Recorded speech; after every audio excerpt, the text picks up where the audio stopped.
వివాహం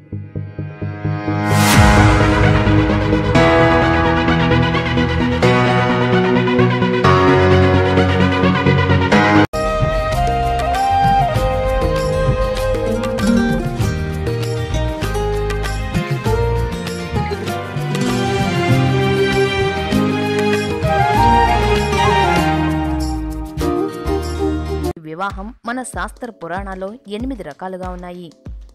బ్రహ్మం, దైవం, ఆర్షం, ప్రజాపత్యం, అసురం, గాంధర్వం, రాక్షసం, పైశాచం.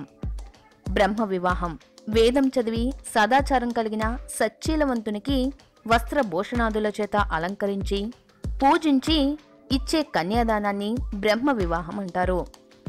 దైవ వివాహం జ్యోతిష్ణో మాది యజ్ఞాలను చేసే సందర్భంలో ఆకృత విధానాన్ని చేయించిన ఋత్విజుని అలంకరించి తమ కన్యకిచ్చి కన్యాదానం చేయుటను దైవ వివాహం అని చెప్తారు. ప్రాజాపత్య వివాహం గృహస్థాశ్రమాన్ని విడవనని సంతానాన్ని పొందుతానని వరుని చేత ప్రమాణము చేయించి వరుడిని పూజించి కన్యాదానం చేస్తే దాన్ని ప్రజాపత్య వివాహం అని పిలుస్తారు. అసుర వివాహం వరుడు కన్యకు సంబంధించిన పెద్దలకు ఆమె తల్లిదండ్రులకు శక్తి మేరకు డబ్బినిచ్చి వివాహం చేసుకుంటే దాన్ని అసుర వివాహంగా పేర్కొంటారు. గోమిథునాన్ని వరుని నుంచి స్వీకరించి కన్యాదానం చేసేదాన్ని హర్ష వివాహంగా చెప్తారు.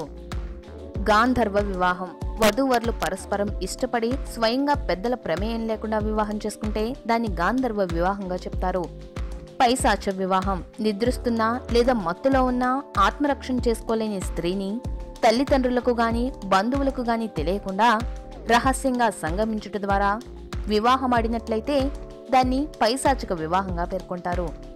రాక్షస వివాహం బలవంతంగా తనంటే ఇష్టం లేని కన్యను అపహరించి కన్య తల్లిదండ్రులు బంధువుల అంగీకారం లేకుండా వివాహం చేసుకుంటే దాన్ని రాక్షస వివాహంగా పేర్కొంటారు.